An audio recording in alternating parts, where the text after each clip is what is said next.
Do të protestë masive, popullore, krejt me dali, vogël e i madh. Ditë e natë, po është nevojë në rrugë me nejt. Qofse në shteti nuk ndërhyjnë këta s'nolën, këta s'ka që i nolën. Kundërshtimi qytetarë është shumë i madh, pra me secilin që diskutojmë, jo vetëm me bizneset. Dhe do ta psojnë edhe gjitha produktet esenciale qofshin ato, edhe ato të rëndomta. Po, shumë shtrejt është, ma shumë se në Perëndim, ma shumë se në Zvicër. Unë e kam djalin Zvicër, gruaja më punoj merr 400 euro rrugë, 200 paguj rrymë, gjysë rrogë e gruas shkon për rrymë.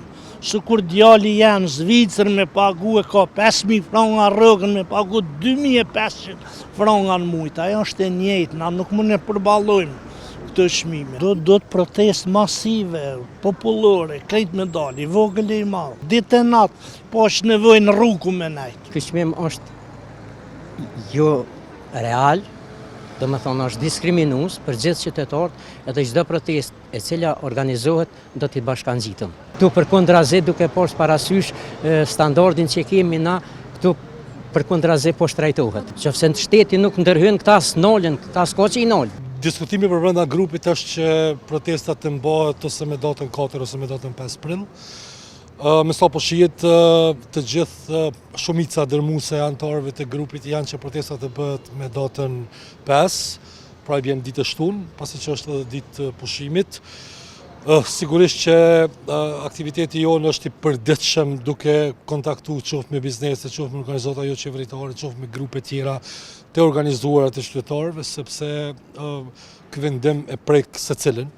Pavarësisht pozicionit, pavarësisht pozitës, ne të gjithë jemi qytetarë të cilët jetojmë në këtë vend dhe të gjithë duam të jetojmë normalisht. Dhe nuk mund të jetosh normalisht nëse ti ballafaqohesh me këtë rritje enorme të çmimeve në çdo sektor. Pra edhe tani mës janë çmimet, qofshin të energjisë elektrike, qofshin çmime tjera të konsumit ditor, pra janë gati të papërballueshme për një numër të konsiderueshëm të shoqërisë. Andaj, sikur mos mjafton të kjo, tani më propozohet edhe rritje për 15% e çmimit, i cili do të shoqërohet me rritje zinxhir të çmimeve në çdo sektor tjetër. Andaj ishte i pamundur qëndrimi indiferent ndaj këtij propozimi dhe ne jemi mobilizuar dhe po kërkojmë prej zyrës rregullatorit që bordit e tyre që mos ta marrin këtë vendim.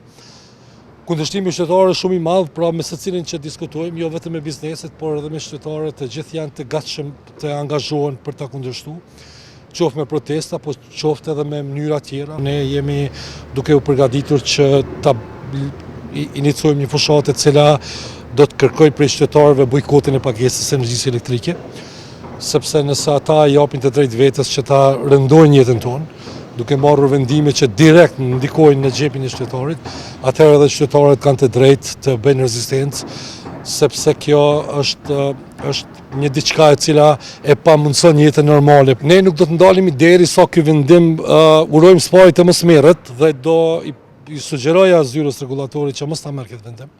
Jo të paktën në këtë kohë. Në të kundërtën, kundërshtimi qytetar do të jetë i vazhdueshëm, pra ne nuk do të ndalemi vetëm me një protestë. Deri më tani kemi mbi 2000 qytetar për brenda 4-5 dite, por numri po rritet çdo moment, afër 1000 kanë shkruar peticionin online i cili po shkon.